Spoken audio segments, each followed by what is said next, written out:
high demanded and very trending post you can say, because 2016 के आगे data science domain बहुत expand हो चुका है, राइट. सो पहले डेटा एनालिटिक्स डोमेन बूम में था, right. After that, so let me tell you कि डेटा साइंटिस्ट कैसे बन सकते हो आप.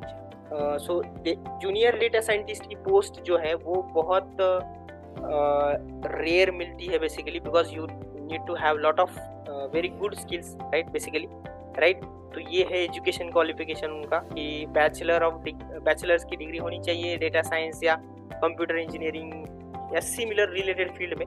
If you are not from this background as well and if you have the skill set basically, right, तो भी आप डेटा साइंटिस्ट बन सकते हो, बट उसके लिए थोड़ा सा एक्सपोजर लगेगा आपको, राइट, एंड एक्सपीरियंस भी लगेगा.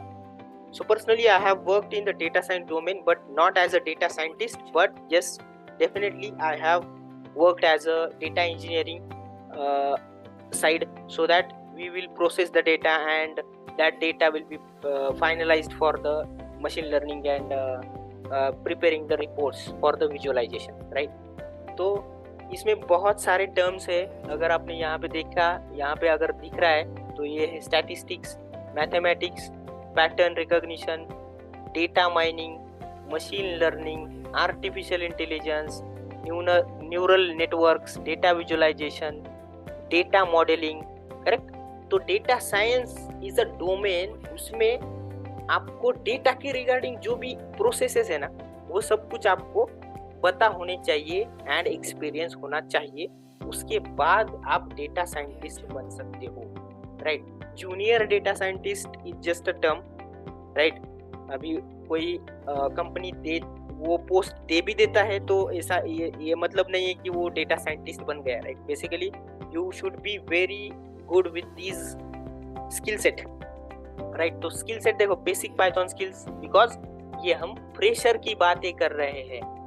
इसका ये मतलब नहीं है कि आपको बेसिक ही आना चाहिए, but fresher junior data scientist का पोस्ट मिल सकता है. तो अगर उसको मिल गया तो क्या करना पड़ेगा, उसको बेसिक जो टास्क रहते हैं कि डेटा क्लीन कैसे करना है, मॉडिफाई कैसे करना है, ऑटोमेट कैसे करना है, रिपोर्ट विजुअलाइज कैसे करना है, छोटे छोटे टास्क उसको दिए जाते हैं.